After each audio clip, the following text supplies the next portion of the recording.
周六清晨7时18分，天问1号探测器成功着陆火星，是我国首次实现地外行星着陆，使我国成为第2个成功着陆火星的国家。中共中央总书记、国家主席、中央军委主席习近平致贺电，向首次火星探测任务指挥部并参加任务的全体人员致以热烈的祝贺和诚挚的问候。习近平在贺电中指出，天问1号探测器着陆火星，迈出了我国星际探测征程的重要一步，实现了从地月系到行星际的跨越，在火星上首次留下中国人的印记。这是我国航天事业发展的又一具有里程碑意义的进展。你们勇于挑战，追求卓越，使我国在行星探测领域进入世界先进行列。祖国和人民将永远铭记你们的卓越功勋。事实上，在天问1号成功降落在首选落点火星北半球的乌托邦平原之前，北京航天飞行控制中心里，一群航天人度过了不眠之夜。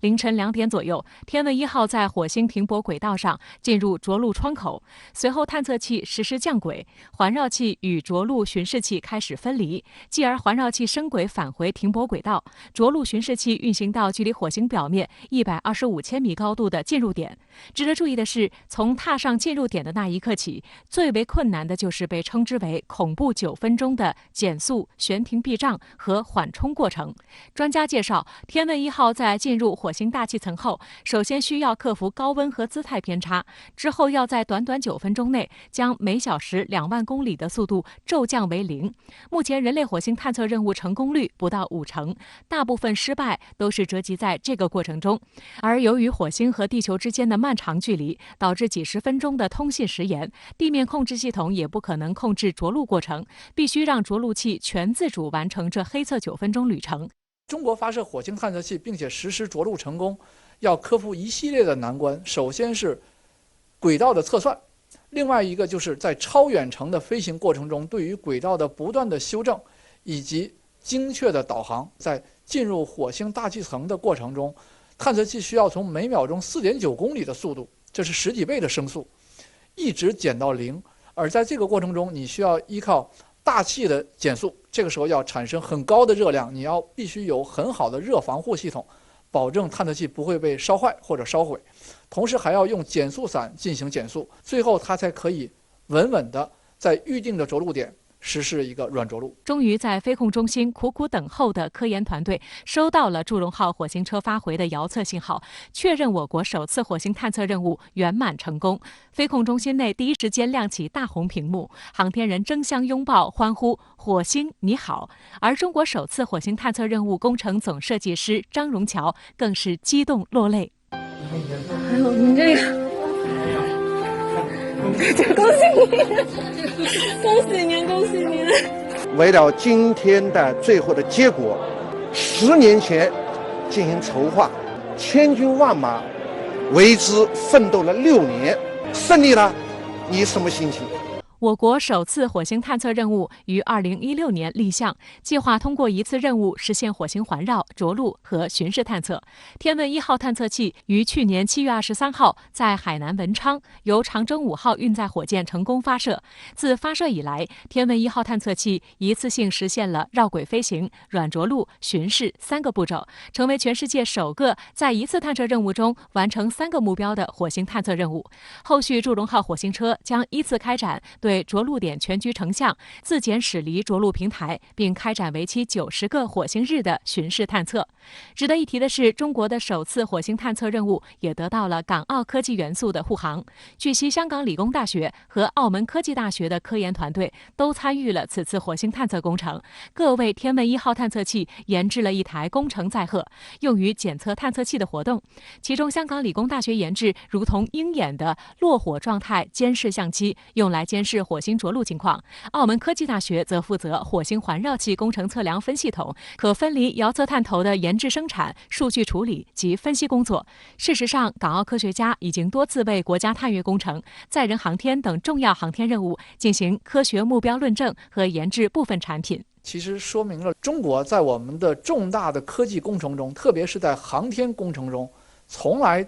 都是把香港的科研团队作为一个重要的元素加以考虑，统筹的规划到了我们的重大科技专项中。火星相机能够完美的实施自己的使命，也说明香港的科研力量已经达到了一个相当高的水准。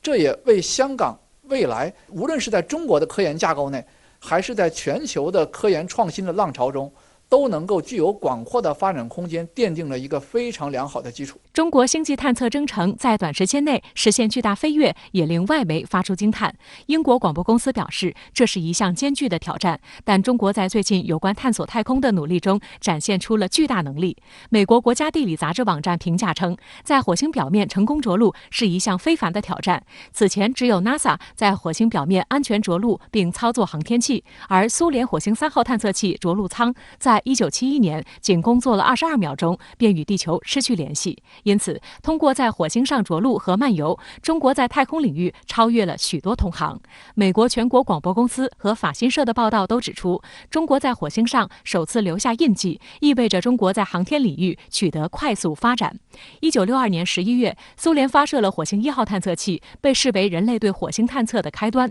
截至目前，全球共进行了44次探火活动。分析指出，人类如此热衷探索火星的原因是，它和地球存在诸多相似之处。作为太阳系中从内到外的第4颗行星，火星被称为袖珍地球。不论是结构、地表环境，还是自转轴倾角、自转周期，都与地球相近。有科学家认为，火星在一定程度上可以说是地球的未来。因此，探索火星的地质与气候变化的原因，对研究地球自然演变方向和保护地球地质气候条件具有重大意义。此外，探索火星还在于为未来可能的移民做准备。比起中国，美国对火星的探测起步更早。去年发射的毅力号的目标就是直奔主题，即寻找火星上可能存在的生命和探索可居住性。而早在2015年 ，SpaceX 首席执行官马斯克曾提出更具有野心的火星移民计划，目标是2026年前把人送上火星，在2050年前在火星上建立城市。用于太空载人远航的星舰飞船原型火箭目前仍在进行测试。马斯克上月接受美媒采访时就表示，探索火星项目非常艰巨，可能有许多志愿者在途中丧生，但同时这项探索也十分光荣。Sometimes people think, oh, is this some escape hatch for rich people? You know, it's dangerous, it's uncomfortable, it's a long journey. You might not, come back alive,